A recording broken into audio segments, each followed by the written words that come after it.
Hi everyone, I wanted to show you IDLE, the integrated development environment that comes with Python. I actually posted an announcement on extra resources for Python, and I suggested that you download this from the Python site and install it, because this way you can have a very easy to learn interactive environment to test your scripts. So here it is, IDLE, IDLE. So let's open it. Okay, notice that this environment has two parts to it. It has the Python shell, and this is a place where you can directly run Python code, and you can also see the output of the running of your scripts. So here, for example, you can write print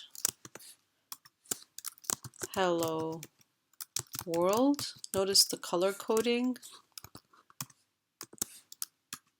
and it displays hello world. You can do whatever operation you want, like let's say name is assigned to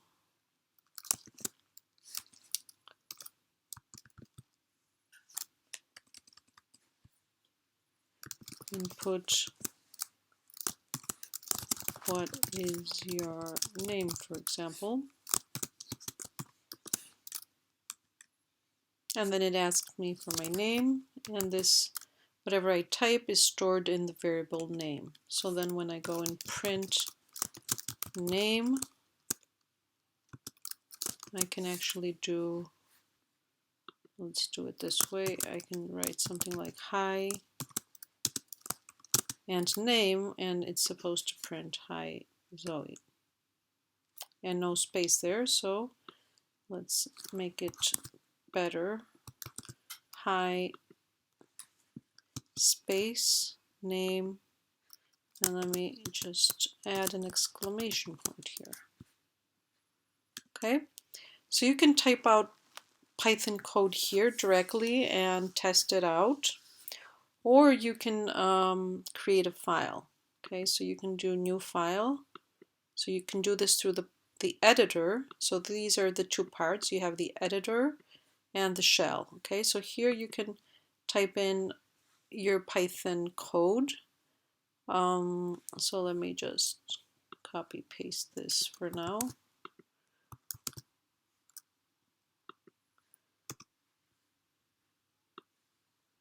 And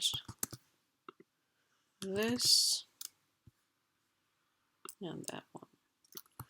Okay, so you can type in your code here, and then you can test it out. So in order to test it, you first need to save it. So you go to File, Save As. Make sure you choose the appropriate, so you make sure you choose the appropriate folder that you want to put these. I'm going to put it here in Python examples. And let me just make it like hello world or something. .py means it's Python code, and just go save. Okay, and then you can run your program just by clicking on run and go to run module. And notice here it runs your program. Hello world, what is your name? I can enter my name, and then it just says hi Zoe, and it's finished. Okay, so this way you can run your programs, you can save your programs, and so forth. So let me show you an example here. What I wanted to do here today is I wanted to show you, explain what the ARGV you see in Codio means. Okay, so let me open a file that I have created, a test file here, Python examples, and here, that one. What's your name? Okay, so I created this Python code here, notice that I created two sets of code. This one, and this is the one that I'm asking information from the user. I'm asking the name and storing it in variable name, age, and I'm storing it in variable age. I converted to integer before. And then I just have a simple if statement here. We're going to learn about these later on.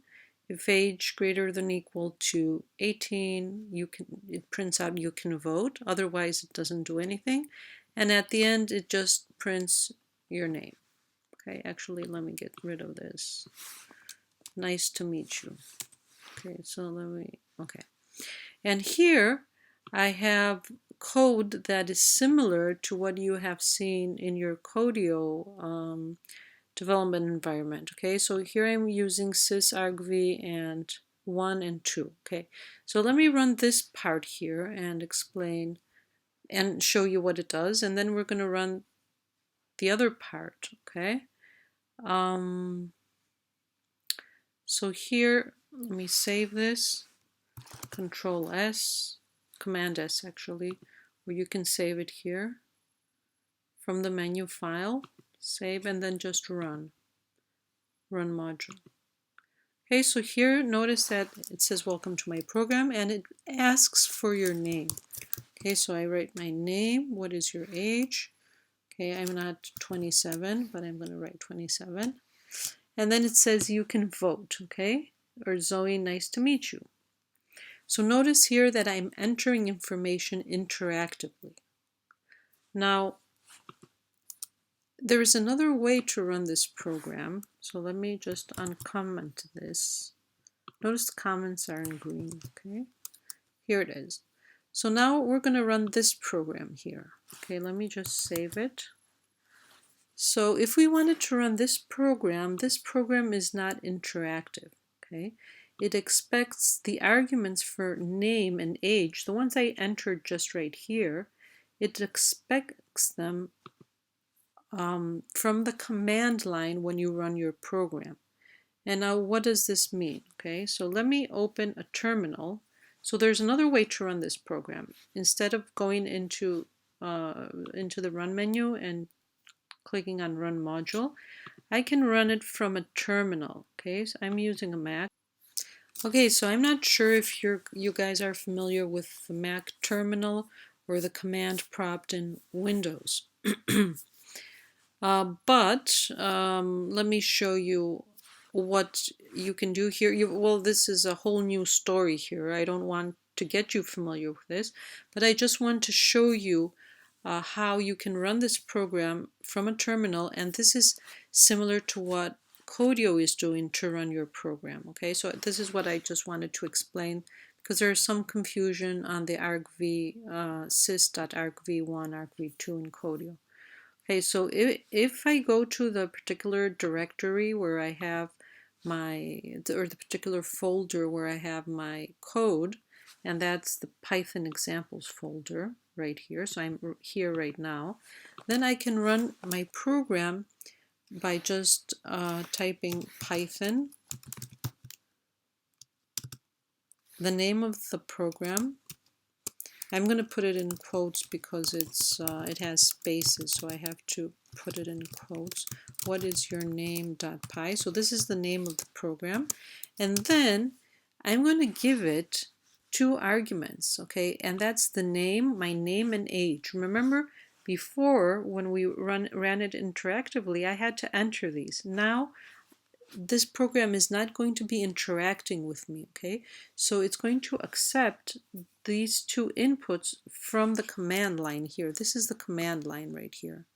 Okay, so here I need to write, my first argument is the name, Zoe, and the second argument is the age, 27. Okay, so notice that the first word is Python, then it's your name, the complete file, the name of the file, I'm sorry, and then it's the first argument and the second argument. You can have more arguments, you can have less arguments, okay?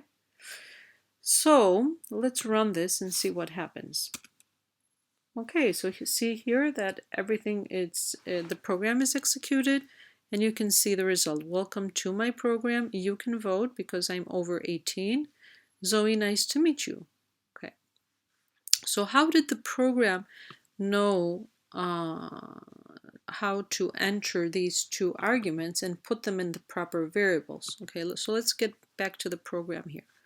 So notice here that I just had import sys. Okay, this you saw in Codio.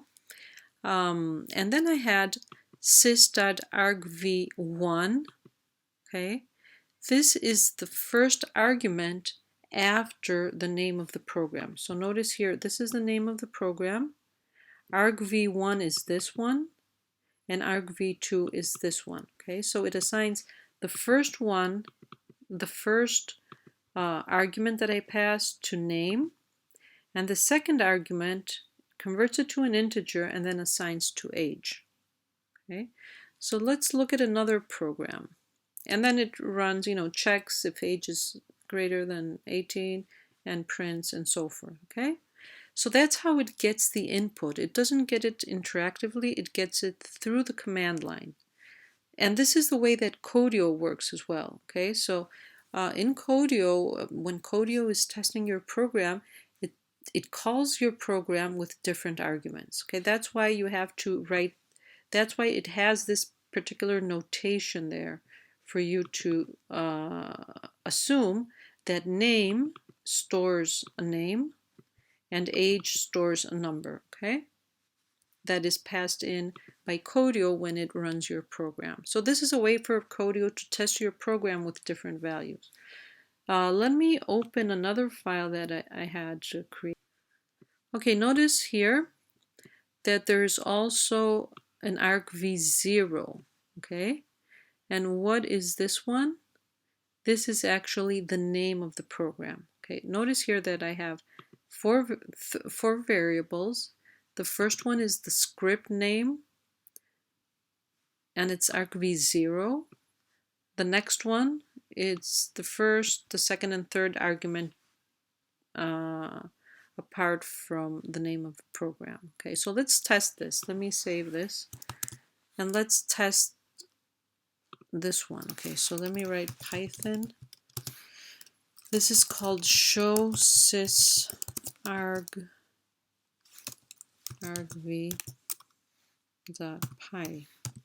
Okay, and let's pass it some arguments. Okay, I'm gonna put, you know what, I can put anything here, but let me put like my name, first name, last name, and I don't know, zip code, for example. Okay, so when I run it, it shows that the script is called this. This is the name of the program, and this is actually this is the argument stored in the 0 location. Okay, this argument is stored in the first location, and you can see it here. The second argument is there, and the third is there. So it starts from 0, 1, 2, 3, 4. So there are 4 arguments actually, and the first one is the name of the program. Okay, does this make sense? I can test this with other arguments. I can also say like 1, 2, 3, for example. Okay, so these are what are stored there when the program is called with arguments. Okay, I hope that shedded some light on this argv mystery here. Thank you so much.